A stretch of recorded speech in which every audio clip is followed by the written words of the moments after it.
कथा सुनाऊं कार्तिक की हरती सारे क्लेश, शरण हरि की जो मिले कृपा करे प्रभु ऋषिकेश। श्री लक्ष्मी नारायण भगवान की जय। आप सभी भक्तों का दिन शुभ और मंगलमय रहे।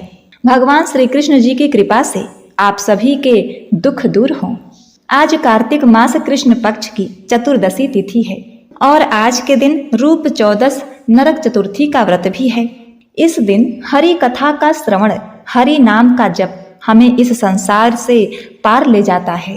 तो आज आप सुनेंगे कार्तिक मास महात्म्य के 14वें अध्याय की कथा। तो आज के इस पवित्र कथा को श्री हरि विष्णु जी के चरणों में समर्पित करते हुए सभी देवताओं के कार्य पूर्ण करने वाले भगवान विष्णु जी के दिव्य लीलाओं का रसास्वादन करते हैं। इससे पहले आपसे अनुरोध है कि हमारे इस चैनल प्रियंका धर्म गंगा को सब्सक्राइब करके वीडियो को लाइक कर दीजिए, शेयर कमेंट अवश्य करें। नारद जी राजा पृथु को भगवान श्री कृष्ण के दिव्य लीलाओं का रसास्वादन कराते हुए कहते हैं कि एक दिन गोकुल में सती साध्वी नंद रानी यशोदा बालक श्री कृष्ण को गोद में लिए घर के काम काज में लगी हुई थी। उस समय गोकुल में बवंडर का रूप धारण करने वाला तृष्णावर्त नाम का राक्षस आ रहा था। मन ही मन उसके आगमनी की बात जानकर श्रीहरि ने अपने शरीर का भार बढ़ा लिया। उस भार से पीड़ित होकर मैया यशोदा ने लल्ला को गोद से उतार दिया और खाट पर सुलाकर वे यमुना जी के किनारे चली गईं। इसी बीच में वह बवंडर रूपधारी असुर वहां आ पहुंचा और उस बालक को लेकर घूमता हुआ 100 योजन ऊपर आ पहुंचा। उसने वृक्षों की डालियां तोड़ दी तथा इतनी धूल उड़ाई कि गोकुल में अंधेरा छा गया। उस मायावी असुर ने तत्काल यह सब उत्पात किया। फिर वह स्वयं भी श्रीहरि के भार से आक्रांत हो वहीं पृथ्वी पर गिर पड़ा। श्रीहरि का स्पर्श प्राप्त करके वह असुर भी भगवत धाम को चला गया। अपने कर्मों का नाश करके सुंदर दिव्य रथ पर आरूढ़ हो गोलोक में जा पहुंचा और दुर्वासा के श्राप से असुर हो गया था।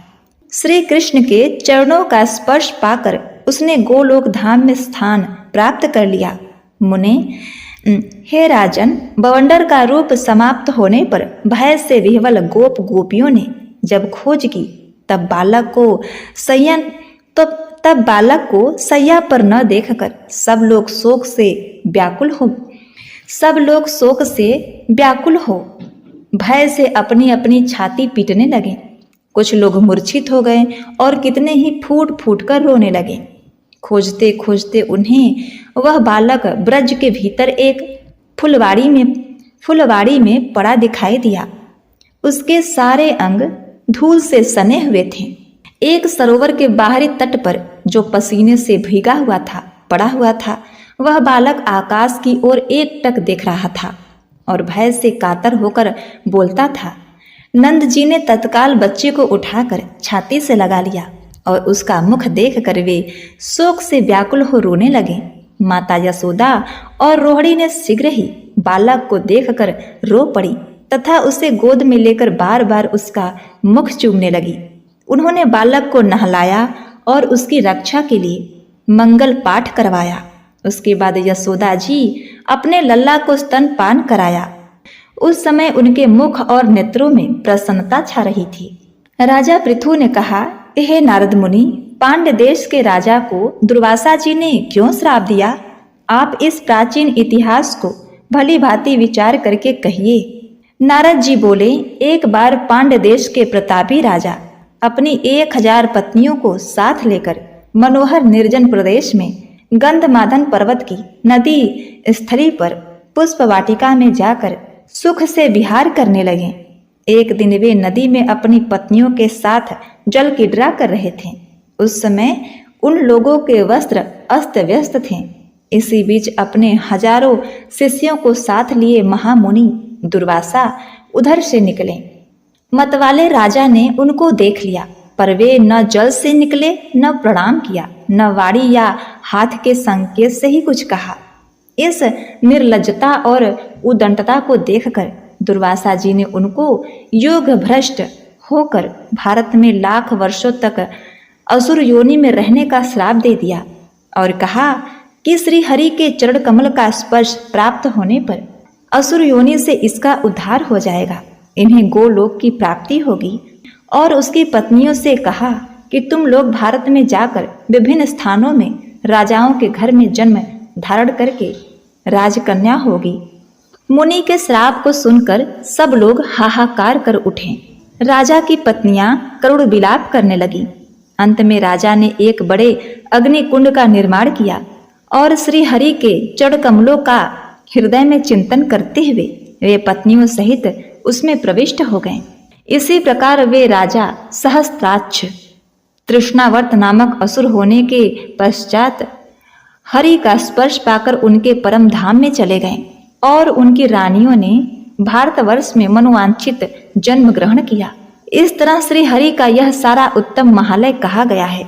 आगे नारद जी ने राजा पृथु से कहा, हे राजन, इसी प्रकार भगवान ने एक और रूप धारण करके पृथ्वीवासी मनुष्यों का उद्धार, कलयुग के मनुष्यों का उद्धार अब तक करते आ रहे हैं।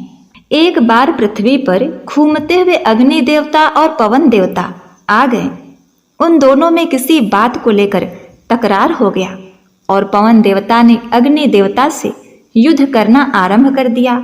जब पवन देवता अग्नि देवता को रोकने के लिए बड़े वेग से धरती से ऊपर उड़े तो उनके वेग के कारण धरती के ऊपर के सभी बादल फट गए और भारी वर्षा होने लगी। उस वर्षा से पूरी पृथ्वी जलमग्न हो गई। पृथ्वी जल के अंदर चली गई। जब ब्रह्मा जी की बनाई हुई सृष्टि जलमग्न हो गई तो ब्रह्मा जी ने पालनकर्ता भगवान श्री विष्णु से अनुरोध किया कि हे प्रभु, वे पृथ्वी का उद्धार करें। तब भगवान श्री हरि विष्णु अपने वराह अवतार में इस धरती पर आए। पूरी तरह जलमग्न धरती को उन्होंने जल से अपने एक दांत पर उठाकर बाहर निकाला। जब भगवान वराह ने पृथ्वी का उद्धार किया तो उन्होंने अपने योग बल से अपना एक स्वरूप धारण किया और अपनी पत्नी भूदेवी के साथ कृत्य चला विमान पर बैठकर निवास करने के लिए वेंकटेश्वर पहाड़ी पर चले गए। उनके यहाँ से लोग ध्यान, योग और कर्म योग जैसे ज्ञान और वरदान प्राप्त करते थे। लेकिन कलयुग के आरंभ होने पर आदि वराह अपने धाम को चले गए। नारद जी बड़े ही चिंतित हो गए। उन्हें पता था कि कलयुग में धर्म का नाश होने लगेगा। ऐसे में यदि श्रीहरि अपने लोक में चले जाएंगे तो धर्म का क्षय बहुत तेजी से होगा। ऐसा ही सोचकर ब्रह्मा जी ने अपने पुत्र नारद जी को यह काम दिया कि वे भगवान श्री विष्णु के वेंकटेश्वर स्वरूप श्री हरि को वापस से पृथ्वी पर लाएं। नारद जी ने इस बात को अपने ही तरीके से अंजाम दिया। नारद जी बड़े ही चतुर हैं। वे भगवान श्री हरि को पृथ्वी पर लाने के काम में जुट गए। सबसे पहले वे पृथ्वी पर आए और वहां उन्होंने अपनी मेधा से ऋषियों के बीच में यह डर पैदा कर दिया कि वे यज्ञ का जो कार्य कर रहे हैं उसका फल कौन ग्रहण कर रहा है। ऋषि इस बात से असमंजस में पड़ गए। उन्होंने भृगु ऋषि को यह काम दिया कि वे जाकर अपने यही प्रश्न का उत्तर तलाश करें। ऋषियों के सही प्रश्न का उत्तर तलाश करने के लिए महर्षि भृगु अनेक लोकों में घूमते हुए भगवान श्रीहरि के लोक में जा पहुँचे। जब वे भगवान श्रीहरि के लोक में गए तो भगवान श्रीहरि उस समय विश्राम कर रहे थे। भगवान श्रीहरि के रक्षकों ने महर्षि भृगु को अंदर आने से रोक दिया।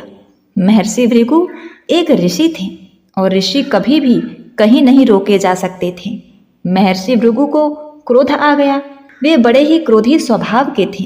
उन्होंने न सिर्फ उस रक्षक को फटकार लगाई बल्कि वे दंदनाते हुए अंदर आ गए और बिना सोचे समझे भगवान श्रीहरि के वक्षस्थल पर अपने पैरों से प्रहार कर दिया। एक ऋषि ने भगवान की छाती पर अपने पैरों से प्रहार कर दिया। लेकिन भगवान तो भगवान हैं, वे क्षमा के मूर्ति हैं। उन्होंने भृगु ऋषि के पैरों को बड़े ही प्रेम से सहलाया और उनकी आंखों से जल भर आया। वे महर्षि के चरणों की तरफ जलमग्न आंखों से देखने लगे। तब तक महर्षि भृगु को भी अपने किए पर पछतावा होने लगा था। उन्होंने भगवान से पूछा, हे प्रभु, आपकी आंखों में आंसू क्यों हैं? क्या मैंने आपको ज्यादा चोट पहुंचा दी है? इस पर भगवान ने कहा कि मेरे वक्ष स्थल पर बड़े बड़े हथियार आकर के भी निष्फल हो जाते हैं, फिर आपके यह कोमल चरण मुझे चोट कहाँ पहुँचा सकते हैं। मेरी आंखों में तो आंसू इसलिए हैं कि आपके यह कोमल चरण मेरे पत्थर जैसे वक्ष से टकराकर घायल हो गए हैं। मालूम पड़ते हैं इन्हें कष्ट हुआ होगा, और मेरे लोक में आकर एक ऋषि को कष्ट हुआ, इससे अधिक दुख की बात मेरे लिए क्या हो सकती है। अब एक ईश्वर अपने भक्त के चरणों को सहला रहा है। सोचिए, क्षमा की कितनी बड़ी मूर्ति है श्रीहरि, और कैसी हमारी परंपरा है जहाँ पर ईश्वरीय सत्ता भी इतनी कोमल है कि उनसे लोगों को डर नहीं लगता। महर्षि भृगु को अपने किए पर बड़ा ही पछतावा होने लगा। उन्होंने भगवान श्रीहरि से क्षमा मांगी। भगवान श्रीहरि को कोई दुख हुआ ही नहीं था, अतः उन्होंने क्षमा कर दिया। किंतु इस सबके बीच में माता लक्ष्मी क्रोधित हो गई। एक स्त्री सब कुछ बर्दाश्त कर सकती है, पर अपने पति का अपमान नहीं बर्दाश्त कर सकती। माता लक्ष्मी एक साधारण स्त्री की भांति भगवान विष्णु से कहती हैं कि प्रभु, आप तो बड़े भोले हैं, आपको नहीं पता उन्होंने आपको लात मारी है। भगवान विष्णु ने कहा कि तो क्या हुआ, ये मेरे भक्त हैं, उनका अधिकार बनता है हम पर। माता लक्ष्मी ने कहा, लेकिन उन्होंने आपके वक्षस्थल पर लात मारी है, और आपका वक्षस्थल मेरा निवास स्थान है। उन्होंने वस्तुतः मुझे लात मारी है। यदि आप उन्हें सजा नहीं देंगे तो मैं यहाँ से चली जाऊंगी। भगवान विष्णु महर्षि भृगु को पहले ही क्षमा कर चुके थे, अब वे उन्हें सजा कैसे देते। ऐसे में माता लक्ष्मी रूठकर पृथ्वी पर चली आईं और एक चोल राजा के यहाँ पद्मावती के रूप में जन्म ग्रहण करके रहने लगी। हमारे परम प्रिय भगवान विष्णु जी इस विरह को कैसे सह सकते थे। उन्हें माता लक्ष्मी से प्रेम था। वे भी एक सामान्य गृहस्थी की भांति अपने पत्नी को समझाने के लिए, मनाने के लिए वैकुंठ लोक के सुख सुविधाओं को छोड़कर पृथ्वी पर चले आए, और उन्होंने एक चरवाहे के रूप में जन्म ग्रहण किया। उनका नाम पड़ा श्रीनिवास।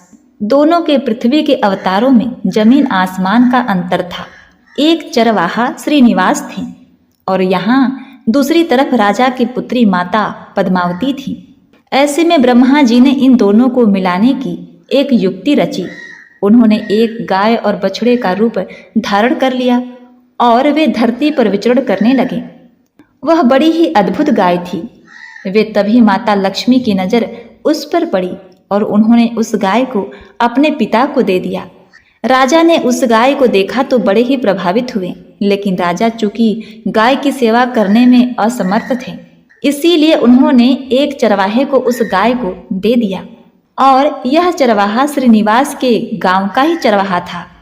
चरवाहा उस गाय को लेकर अपने यहाँ चला गया, लेकिन गाय भी बड़ी रोचक थी। वह उस चरवाहे के यहाँ भोजन करती, लेकिन दूध सदैव श्रीनिवासन के यहाँ जाकर देती थी।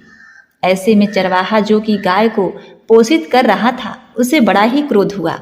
उसने बार बार प्रयास किया कि गाय श्रीनिवास के पास नहीं जाए, लेकिन गाय मानती ही नहीं थी और उसके यहाँ दूध नहीं देती थी।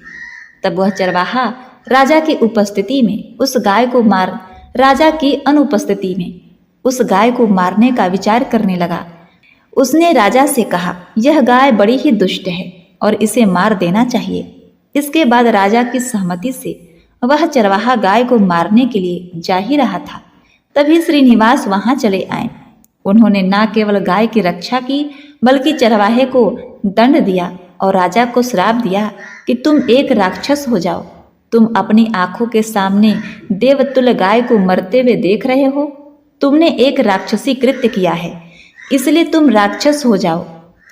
जब राजा ने श्रीनिवास के मुंह से यह श्राप सुना और उनके तेजों में स्वरूप को देखा, तो वह सोच में पड़ गया। उसने श्रीनिवास से क्षमा मांगी और कहा कि तुम मुझे क्षमा कर दो और अपने श्राप को वापस ले लो। इस पर भक्त वत्सल श्रीहरि ने कहा कि मैं तुम्हें एक ही शर्त पर क्षमा कर सकता हूँ कि जब तुम अपनी पुत्री का विवाह मेरे साथ कर दोगे। राजा अब अजीब कसमकस में पड़ गया। आखिर एक राजा चरवाहे के साथ अपनी पुत्री का ब्याह कैसे कर सकता है। उसने कहा कि यह असंभव है। तब श्रीनिवासन हरि ने कहा कि तुम अपनी पुत्री को बुलाओ, यदि यह मुझे देखकर मुझसे विवाह करने से मना कर देती है तो मैं उससे विवाह नहीं करूंगा। राजा को यह बात मंजूर हो गई। उसने सोचा कि मेरी पुत्री इस चरवाहे को देखते ही मना कर देगी। राजा ने अपनी पुत्री पद्मावती को बुलाया, जो कि वास्तव में माता लक्ष्मी की ही अवतार थी। माता लक्ष्मी ने जैसे ही भगवान श्री हरि के स्वरूप को देखा तो वे उनके प्रेम में विह्वल हो गईं। वे भी बहुत समय से भगवान से दूर थीं। उनका गुस्सा अब शांत हो चुका था। वे भगवान से मिलना चाहती थीं। जैसे ही माता लक्ष्मी ने भगवान को देखा तो भगवान से लिपट गईं और फिर राजा के देखते ही देखते वे दोनों एक हो गए। तब राजा ने खुशी पूर्वक उन दोनों का विवाह संपन्न करा दिया और उसके विवाह के अवसर पर भृगु ऋषि भी वहां पर आए। उन्होंने एक बार पुनः माता लक्ष्मी से क्षमा मांगी और उन दोनों को विवाह का आशीर्वाद दिया। इसके बाद वे दोनों एक दूसरे में समाहित हो गए और मूर्ति के रूप में वहां पर स्थापित हो गए। इसीलिए आज भी बालाजी को नीचे धोती पहनाई जाती है और ऊपर साड़ी पहनाई जाती है, यानी कि एक ही मूर्ति में माता लक्ष्मी और बालाजी दोनों का श्रृंगार होता है। और भगवान वेंकटेश्वर के बारे में कहा जाता है कि उन्हें बाल का दान दिया जाता है। तो इस विषय में जब भगवान वेंकटेश्वर ने माता पद्मावती से विवाह किया था, उस समय एक प्रथा थी कि जिसमें पुरुष पक्ष की तरफ से स्त्री पक्ष को धन दिया जाता था। क्योंकि वेंकटेश्वर भगवान एक चरवाहे के रूप में अवतार लिए थे और उनके पास राजा को देने के लिए धन नहीं था, इसलिए उन्होंने भगवान कुबेर से उधार मांगा। भगवान कुबेर भी हरि की बात कैसे टाल सकते थे। उन्होंने धन दे दिया और फिर भगवान वेंकटेश्वर, जो कि एक चरवाहे के रूप में थे, उन्होंने उस धन को राजा को देकर माता लक्ष्मी यानी कि पद्मावती से विवाह किया। फिर भगवान वेंकटेश्वर ने भगवान कुबेर को यह वचन दिया कि मैं कलयुग के समाप्त होते होते आपका समूचा ऋण चुका दूंगा और उसी ऋण को चुकाने के लिए हम अपने बालों का दान करते हैं। कहते हैं बालों का दान करने से कुबेर के ऋण का एक हिस्सा चुकता हो जाता है और हम भगवान के ऋण में से अपने हिस्से का ऋण चुकाकर उनके ऋणी हो जाते हैं। और भगवान वेंकटेश्वर हमारे बाल अर्पण करने के बाद हम पर कृपा करते हैं और उनसे अपनी कृपा प्राप्त करते हैं। तो बोलिए हरे कृष्णा। ओम नमो भगवते वासुदेवाय नमः। प्रिय भक्तगणों, आज का यह कार्तिक महात्म कथा का 14वां अध्याय यहीं समाप्त होता है। अब आइए श्रवण करते हैं माता तुलसी की चालीसा और आरती। प्रिय भक्तगणों, आइए अब श्रवण करते हैं तुलसी महारानी जी की चालीसा। श्री तुलसी महारानी करो विनय सिरनाय, जो मम हो संकट विकट दीजय मात नशाय। नमो नमो तुलसी महारानी, महिमा अमित न जाय बखानी। दियो विष्णु तुमको सन्माना, जग में छायो सुयस महाना। विष्णु प्रिया जय जयति भवानी, तिहु लोक की हो सुख खानी। भगवत पूजा करे जो कोई, बिना तुम्हारे सफल न होई। जिस घर तब नहीं होय निवासा, उस पर करहि विष्णु नहीं वासा। करे सदा जो तब नित नियम सुमिरन, तेहि के काज होय सब पूरन। कार्तिक मास महात्म तुम्हारा, ताको जानत सब संसारा। तब पूजन जो करे कुवारी, पावे सुंदर वर्ष कुमारी। करे जो पूजा नित प्रति नारी, सुख संपत्ति से होय सुखारी। वृद्धा नारी जो करे जो पूजन, मिले भक्ति होवे पुलकित मन। श्रद्धा से पूजे जो कोई, भवनिधि से तर जावे सोई। कथा भागवत यज्ञ करावे, तुम बिन नहीं सफलता पावे। छायो तब पर ताप जग भारी, ध्यावत तुम ही सकल चित धारी। तुम ही मात यंत्र तंत्र में, सकल काज सिद्धि होवे क्षण में। औषधि रूप आप हो माता, सब जग में तब यश विख्याता। देवर्षि मुनि और तपधारी, करत सदा तब जय जयकारी। वेद पुराण तब यश गाया, महिमा अगम पार न पाया। नमो नमो जय जय सुखकारिणी, नमो नमो जय जय दुख निवारिणी। नमो नमो सुख संपत्ति देनी, नमो नमो अघ काटन छेनी। नमो नमो भक्तन दुख हारी, नमो नमो दुष्टन मद छेनी। नमो नमो भव पार उतारिन, नमो नमो परलोक सुधारिन। नमो नमो निज भक्त उबारिन, नमो नमो जन काज सवारिन। नमो नमो जय कुमति नशावनी, नमो नमो सब सुख उपजावनी। जयति जयति जय तुलसी माई, ध्याहु तुमको शीश नवाई। निज जन जानि मोहि अपनाओ, बिगड़े काज आप बनाओ। करूँ विनय मैं मात तुम्हारी, पूर्ण आस करहु हमारी। शरण चरण कर जोर मनाऊं, निस दिन तेरे ही गुण गाऊं। मांगू मात यह वर दीजै, सकल मनोरथ पूर्ण कीजै। जानू नहीं कुछ नेम अचारा, क्षमहु मात अपराध हमारा। 12 मास करे जो पूजा, तासम जग में और न दूजा। प्रथम ही गंगा जल मंगावे, फिर सुंदर स्नान करावे। चंदन अक्षत पुष्प चढ़ावे, धूप दीप नैवेद्य लगावे। करे याचमन गंगा जल से, ध्यान करे हृदय निर्मल से। पाठ करे फिर चालीसा की, स्तुति करे मात तुलसा की। यह विधि पूजा करे हमेशा, ताके तन नहीं रहे कलेशा। करे मास कार्तिक का साधन, सोवे नित पवित्र सिंधु हुई जाहिय। है यह कथा महासुखदाई, पढ़े सुने सो भवतर जाई। यह श्री तुलसी चालीसा, पाठ करे जो कोय। गोविंद सो फल पावही, जो मन इच्छा होय। ओम नमो भगवते वासुदेवाय नमः। जय तुलसी माता। प्रिय भक्तगणों, अब आप श्री तुलसी माता की आरती का श्रवण करें। तुलसी महारानी नमो नमो, हरि की पटरानी नमो नमो। तुलसी महारानी नमो नमो, हरि की पटरानी नमो नमो। धन तुलसी पूरन तप कीनो, धन तुलसी पूरन तप कीनो। शालिग्राम बनी पटरानी नमो नमो। तुलसी महारानी नमो नमो, हरि की पटरानी नमो नमो। जाके पत्र मंजरी कोमल, श्रीपति कमल चरण लपटानी नमो नमो। तुलसी महारानी नमो नमो, हरि की पटरानी नमो नमो। धूप दीप नैवेद्य आरती, पुष्पन की वर्षा बरसानी नमो नमो। तुलसी महारानी नमो नमो, हरि की पटरानी नमो नमो।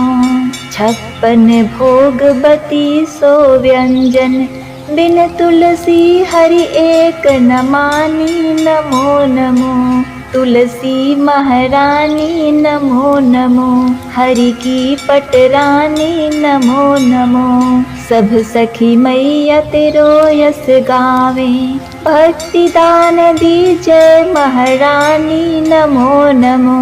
तुलसी महारानी नमो नमो, हरि की पटरानी नमो नमो। नमो नमो तुलसी महारानी नमो नमो। तुलसी महारानी नमो नमो, हरि की पटरानी नमो नमो। जय जय तुलसी माता, मैया जय तुलसी माता। सब जग की सुखदाता, सबकी वर माता, जय तुलसी माता। सब योगों से ऊपर, सब रोगों से ऊपर, रज से रक्ष करके सबकी भव त्राता, जय तुलसी माता। बटु पुत्री है श्यामा, सुरबली ग्रामा, विष्णु प्रिया जो नर तुमको सेवे, सो नर तर जाता, जय तुलसी माता। हरि के शीश विराजत, त्रिभुवन से हो वंदित, पतित जनों की तारिणी, तुम हो विख्याता, जय तुलसी माता। लेकर जन्म विजन में आई दिव्य भवन में, मानव लोक तुम्हीं से सुख संपत्ति पाता, जय तुलसी माता। हरि को तुम अति प्यारी, श्याम वर्ण सुकुमारी, प्रेम अजब है उनका, तुमसे कैसा नाता, जय तुलसी माता। हमारी विपत्ति हरो तुम, कृपा करो माता, जय तुलसी माता। जय जय तुलसी माता, मैया जय तुलसी माता। सब जग की सुखदाता, सबकी वर माता, मैया जय तुलसी माता। प्रेम से बोलिए तुलसी मैया की जय। ओम नमो भगवते वासुदेवाय नमः।